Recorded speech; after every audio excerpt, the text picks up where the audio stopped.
Hello guys, welcome back to my YouTube channel. If it's your first time, hello and welcome. I am DoliveB of DoliveB Crafties. So today's tutorial is on how to make another type of Aso oke headband. In recent times I have shared tutorials on how to make some Aso oke headbands, so you can check the description box to see links to them if you've not seen them yet. Today we'll be learning another design made with Aso oke. Okay, this was one of the requests sent to me by some of you, and I just feel I should replicate it. Well, mine may not exactly look like what was sent to me. You know, when it comes to replicating a design, you may not get it exactly since you're not the one who made it. So I may not get it exactly, you may not get it exactly, but this video will give you an idea of how this design was achieved. Okay. Please consider the fact that the type of Aso oke you use also matters. The measurement you use also matters. I just had this little piece of Aso oke at home. I just checked through my stuff and I discovered I have this little piece, and I was like, no, this little piece shouldn't just go like that. Let me try this design with it, and it actually came out fine. Yes, it came out fine. So the name of the Aso oke I used is called crown text, or some call it grand text, but it's kind of light in texture. You can get a thicker one or use the regular or the other type of Aso oke, like I can't remember their names right now. I'll put their names on the screen. Make sure you use something a little bit thicker than what I used in this tutorial. Okay, if you're yet to join the family, please consider doing that by clicking on the subscribe button, tap the bell icon, and be sure to select the options to receive all notifications so you don't miss out of any of my tutorials on this channel. Please do give this video a huge thumbs up, leave a comment below, and share with others. And without any further ado, let's just get right into this video now. So the following materials are what I used: my Aso oke fabric, plastic headband, velvet bias strip, scissors, foam, glue gun, and the glue stick. I have my needle and thread as well. So the first thing is to pad my headband. I'll just cover the upper part of my headband with foam. This is soft foam, using my glue. And after which I'm going to be wrapping the headband with my Aso oke fabric. I have tutorials on how to wrap, different tutorials on how to wrap the plastic headband with fabric on my channel. I'll put the links in the description box. So I'll just go ahead and pad this, as you can see, and cover it with my Aso oke fabric.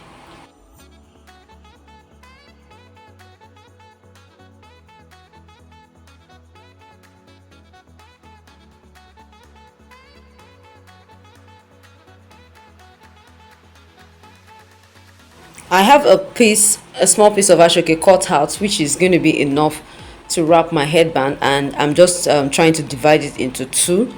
That's the width. The width is about 6 inches, so I'm dividing it into two to give me 3 inches. So with the help of a soldering iron, I'm using that to cut my Aso oke in order not to have fraying edges.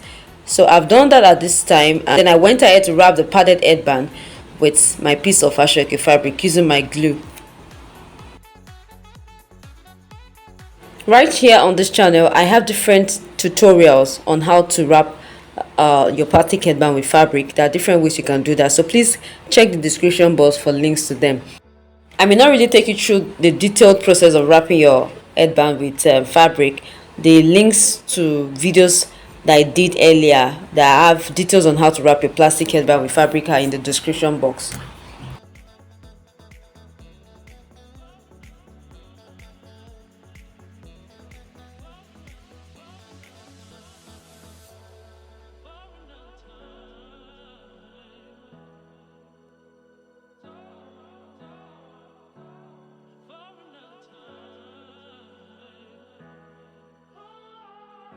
I have wrapped my headband with Aso oke, as you can see, and I'm going to be using the bias strip. It's the velvet ready-made bias strip.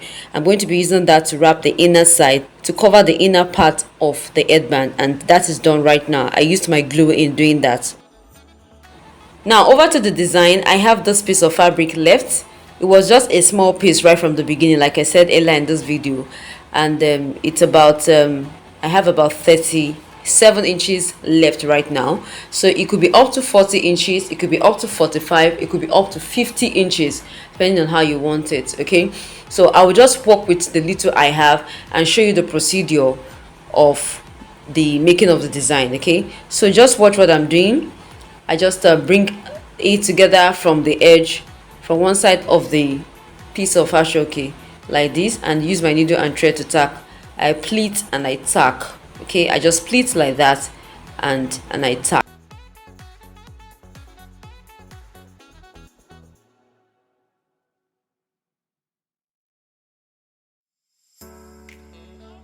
So I just took my needle and thread through to tack the pleat I formed right there properly. I just did that properly, after which I'm going to go to the other side of the Aso oke and repeat the same.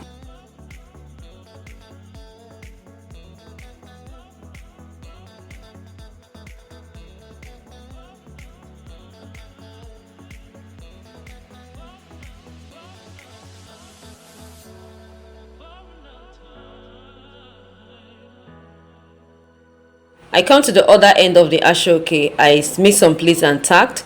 Then I'm going to start sewing those stitches from one end like this to the other end.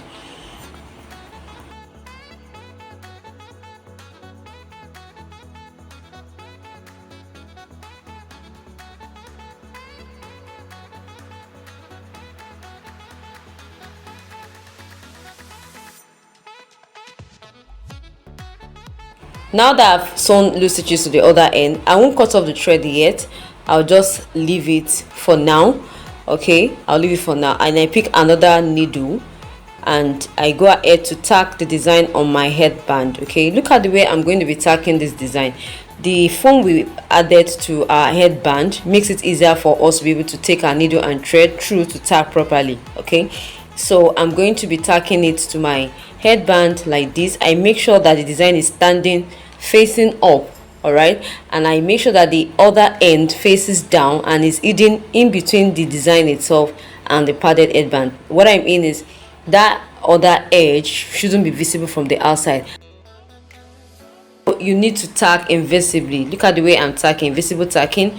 I'm just taking the needle and thread through like that from inside and making sure that it's not visible. So that's just how I'm going to tack my design, like that, round over the headband. Remember, I didn't cut off the excess thread after making gathers on the piece of fabric we are using for this design.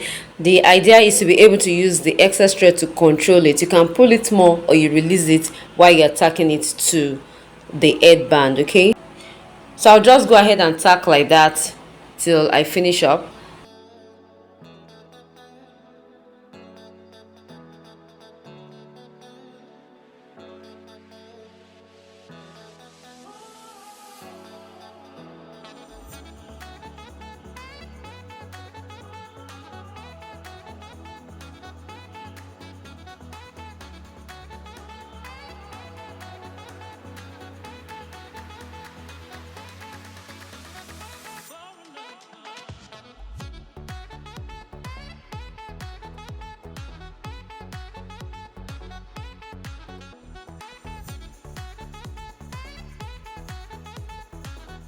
So I believe you can see the way I'm tacking it down to the headband.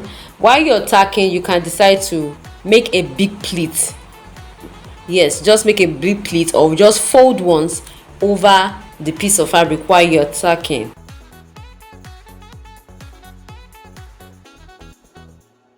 I had lesser length of fabric. I would have folded, like do a bigger pleat right there. I actually tried doing that, but because I had lesser length of fabric, okay, it didn't come out much like that. But look at what I'm trying to say. I just fold it like that and I tack it right there. So that's just how I'm going to finish up the procedure. And after I'm done tacking, I'll show you how it looks like. Please remember to make yours with a thicker fabric. Okay, at this point, exactly where I am tacking right now, you notice it is a little bit shorter than the others. I just pushed the Aso oke downwards. I pushed it downwards and I tack it right there. That's the why it's looking shorter than the other side. Can you see the way I'm just pressing it down right there and I tacked? So make sure you tack properly and make sure that you don't have any of your thread showing. Mine wasn't showing at all. Make sure you use matching color of thread as well. Okay, so this is the final look. If you found this tutorial helpful, please give it a massive thumbs up and do not forget to share with others. Thank you so much for watching. I will see you all in the next video. Bye.